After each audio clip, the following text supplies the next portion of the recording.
কিচ্ছু হয়নি রে, মশা কেটেছে। আচ্ছা এটা ভিজে দেবো। এখন রান্না চলা দিকে। রান্না তো আজকে হবে না গো ভাবি। আর কেউ?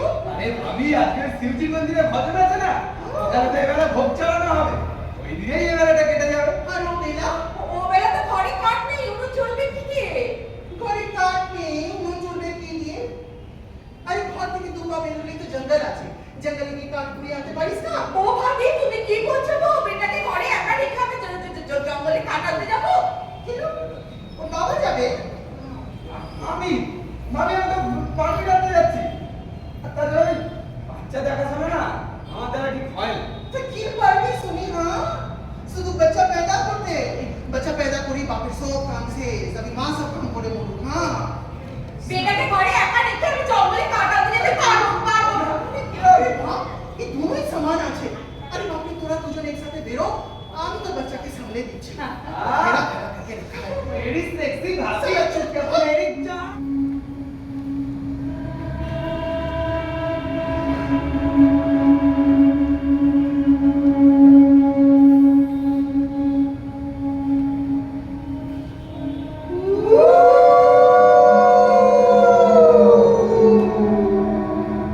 ডুয়ার্স মানে দ্বার।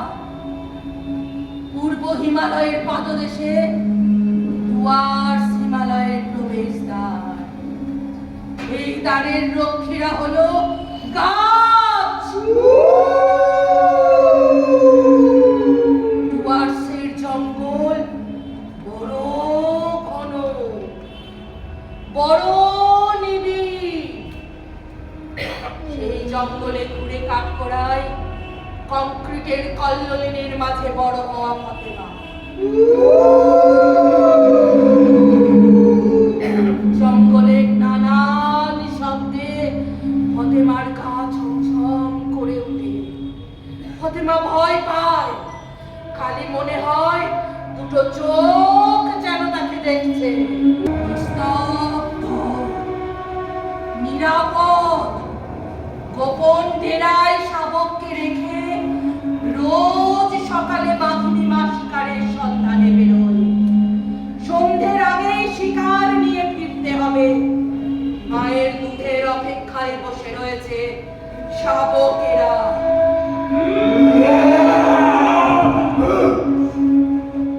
আচ্ছা মৌলভী সাহেব, এই ব্যাপারটা কি এখন গোল মেলে না? না না, ভালো বুঝছি না। আজকাল বাইরের লোকজন মসজিদে নামাজ পড়তে আসছে, তাদের হাব ভাব আদব কায়দা ঠিক এখানকার লোকেদের মতো নয়। নামাজ শেষে আবার লোকেদের কি সমস্ত বলছে। সে তো আমাদের মন্দিরেও বাইরের লোক রান্না করে অনেক বেশি, তাদের আবার ভক্তি একটু বেশি বেশি রান্না করে অনেক বেশি, তাদের আবার ভক্তি একটু বেশি বেশি বেশি বেশি সিঁদুর। रघुपति राम राजा पतित पावन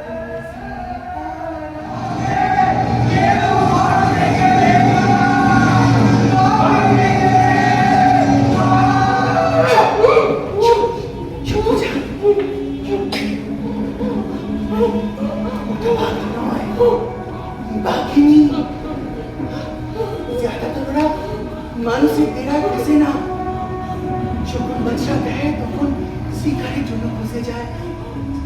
ও দেখ দেখ মার্টিনেস তারা পিটাচ্ছে, ও দেখ দেখ বাঘিনী চলে যাচ্ছে, চলে যাচ্ছে।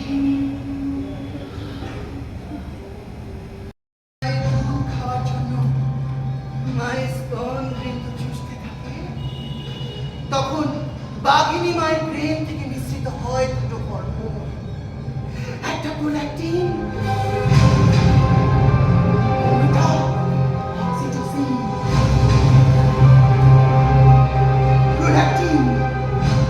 প্রোল্যাক্টিন দুধ তৈরি করতে সাহায্য করে। যত বেশি প্রোল্যাক্টিন মিশ্রিত হয় তত বেশি দুধ তৈরি হয়। তাই শাবককে বারবার দুধ খাওয়ানোটা জরুরি।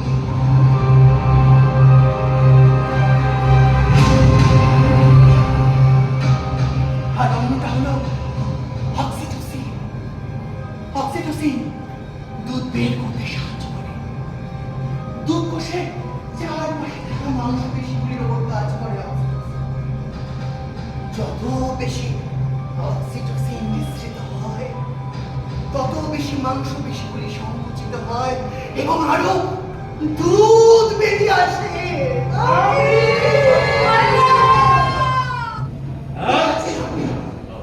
কি আছে? তুই আমাকে চিনিস না। হে জগন্নাথ, তুই আমাকে চিনিস? হ্যাঁ, চিনি তো। আমি উনি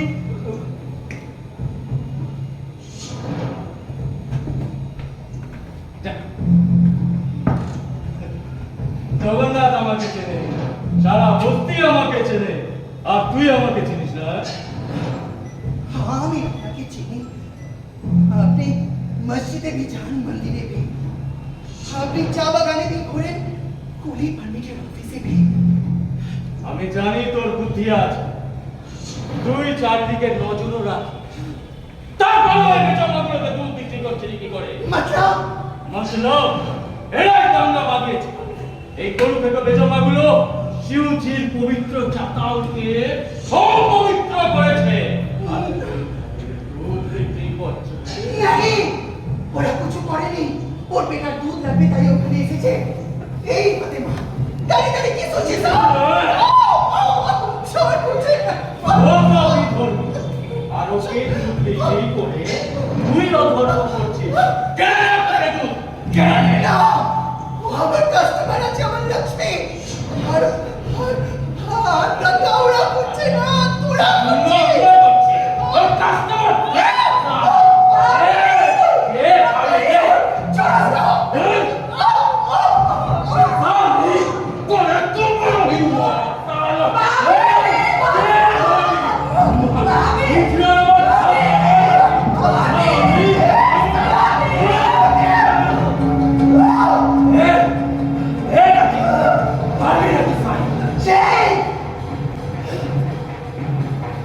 আমি আদমি আছি কি औरत আছে আমি জানি না।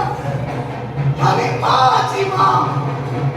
এখানে তালিবি আমার বাচ্চে, ফাতেমা भी আমার বাচ্চি আছে। আমি জাত ধর্ম কিছু বুঝি না, শুধু মুখের দুধ বুঝি। সেই দুধে যে বিষ মিশাতে আসবে তাকে আমি শেষ করে দেব। চিম্মা সানো চিম্মা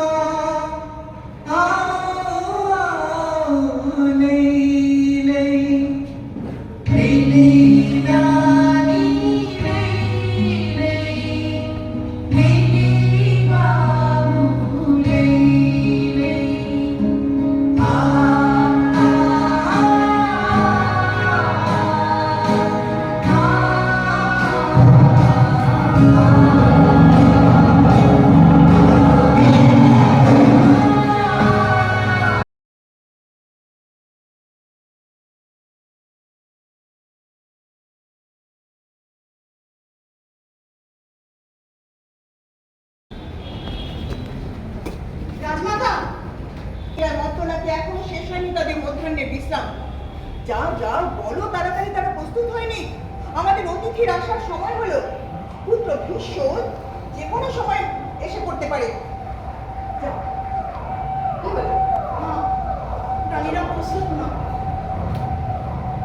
মানে মানে রানীরা নতুন করে ঋষির সাথে মিলিত হতে রাজি না। তার মানে এই কথাই তারা আমাকে জানাতে বললেন।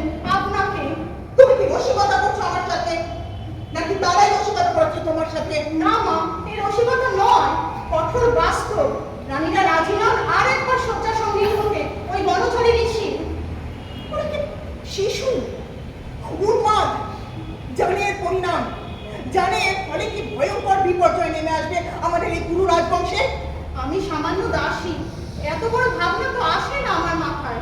আমি শুধু জানাতে এসেছি রানীদের ইচ্ছেটুকু, কারণ আমি শুধু আজ্ঞা পাবো মা। আমার মাথায় তো আসে, রাখতে হয় আমার মাথায়। আজ কি অবস্থায় পুরো রাজবংশে? আগামী প্রজন্ম নেই। হ্যাঁ নেই। ধৃতরাষ্ট্র আর পাণ্ডুর কথা মাথায় রেখেও বলছি নেই। বলশালী সত্যদর্শী হলেও তুমি সংসারী নও। সংসার মানেই সমস্যা আর সংকটের কেন্দ্রভূমি। সাংসারিক সংকট জননী, সে সংকট মেটাবার জন্য আপনি যথেষ্ট। আমি এক্ষেত্রে অধিবন্তু অনভিজ্ঞ একজন শিশু মাত্র। আমার ক্ষমতায় কার্যসিদ্ধি হলে তোমাকে আমি বিরক্ত করতাম না পুত্র। কিন্তু আমি এখন অসহায়, তোমার সাহায্য ছাড়া। সাহায্য কেন বলছেন জননী? কিন্তু আমার দায়, দায়িত্ব যে কোনো বিপদ থেকে আপনাকে উদ্ধার করা। আপনি আমার মাতা। মাতা, কিন্তু বিমাতা। এই বিমা না, কিছুতেই না, এ হয় না। হবে হবে হবে, এই হবে।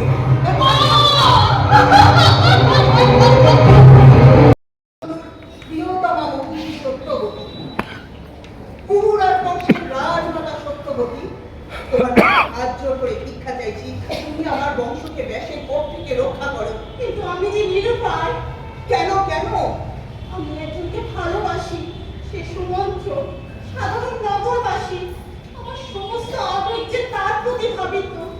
আমি যে আমার কুমারিত্বকে, আমার ভালোবাসার কাজ সমর্পণ করতে চাই মা। কুমারিত্ব, নারীর কুমারিত্ব সামান্য একটা সহবাসে নষ্ট হয়ে যায় না।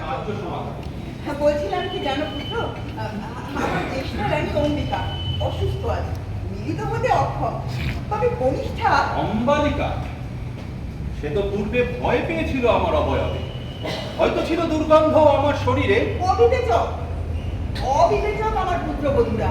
এমন একজন মহান ঋষির সন্তান ধারণ, সেটি কত মহত্বের কাজ। মিলন মহত্বে হয় না মত, হয় প্রেমে, হয় আবেগে। হতে পারে আমার বনচারী অবয়ব ওদের কষ্ট দিয়েছে, তবে এবার আমি যথেষ্ট সাবধান। স্রোতস্বিনী গঙ্গায় ধৌত করেছি আমার বস্ত্র, পরিচ্ছন্ন করেছি আমার শরীর, বনমধ্য থেকে সুগন্ধি জোগাড় করে মেখেছি নিজের গায়ে। আশা করি ভাতৃবোধ এবার আর আমার করে প্রিয়বর হয়ে পড়বে না আগের মতো। চলো চলো ভাতা দেবব্রত, অন্দরের পথটা চিরকালই অপরিচিত আমার কাছে। চলো চিনিয়ে দাও। যাও যাও পুত্র দেবব্রত, ব্যাসকে। ব্যস্ত হয়েও না জানুনি, আমি ব্যগ্র ঠিকই, তবে ব্যগ্র এ কাজের জন্য নয়, বরং এ কার্য সমাধা করে দ্রুত আশ্রমে ফিরে যাওয়ার জন্য। আসলে কি জানো জানুনি, যে পশু, হ্যাঁ পশুই বলি, কারণ প্রেমহীন কোনো সঙ্গম আমার কাছে পাশবিক, মানবিক তো নয়, কোনোভাবেই নয়।